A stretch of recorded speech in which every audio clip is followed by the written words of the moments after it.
notes, and I just kept, every time I went in, getting more confused of what they wanted. And finally the casting director comes up to me, he's like, just do what you did in the audition for me. I'm like, all right. So I went in and I did that, and then they started pairing us up. And I auditioned with one guy first that I thought went really well. And then James and I were the last people to go in. And if you haven't noticed, I'm quite a bit taller than James. And, but you know, all the other girls, it's supposed to be a sexy role, so all the other girls are like in heels and all looking, you know, all sexy. And me being so tall, I purposely was trying to make myself seem shorter. So I'm in pants and I'm in flats and I'm like, just feeling like a dweeb because everybody else is, you know, looking so great. And I'm trying to make myself smaller because James is smaller, and we did it. And at that point, I honestly don't know what I did. I was so confused. We'd been there probably about 6 hours already, no food, anything, and I was so confused at the end of the day that I walked out of there and I went, well, I'm not getting it. And I immediately drove to Bristol Farms and got some mashed potatoes and donuts and ate them in the parking lot. And then later on, James told me that he was pretty sure we were going to get it because he thought he overheard somebody in the room say, that's it.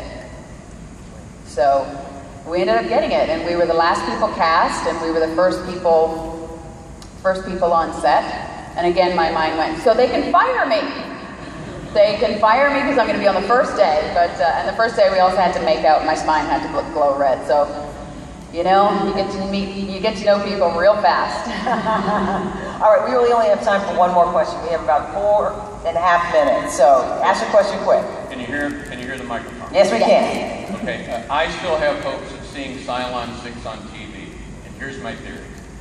I don't understand why Wolowitz would fantasize about Katie instead of you.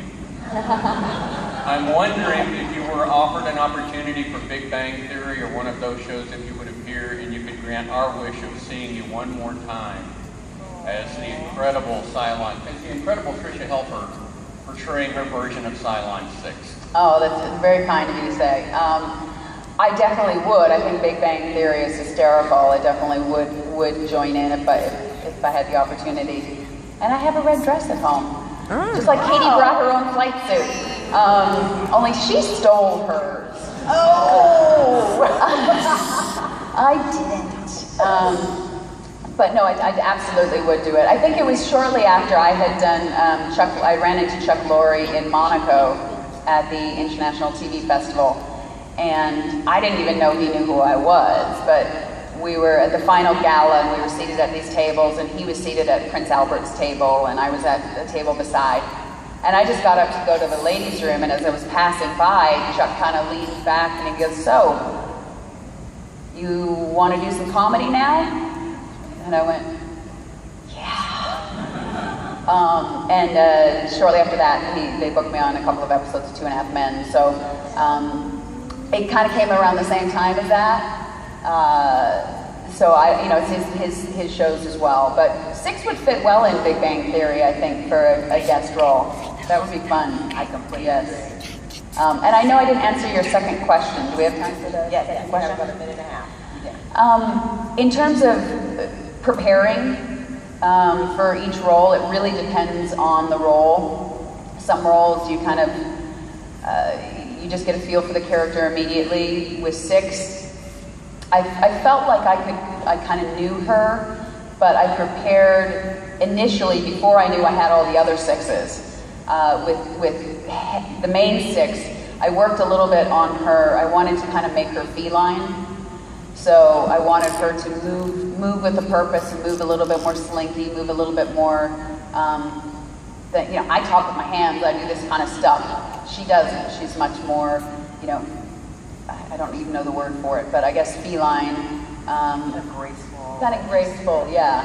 And, but it changes, then when it came with the Gina episode, I researched a lot about PSTD, and about war and about rape victims and all these type of issues that she would have been dealing with. And I really wanted to play with the idea that the Cylon could suffer post-traumatic stress disorder as well as humans.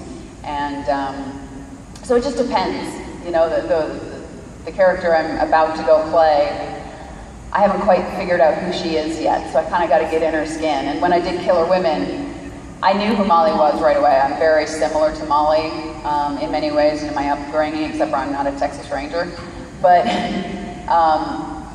and the first day on set, you know, we did a lot of rehearsals and stuff, and I knew her, but I'm not just going to pull her out, like, standing around the office building.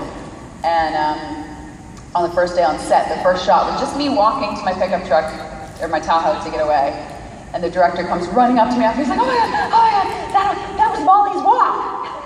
I'm like, yeah, that was Molly's walk, because that was Molly.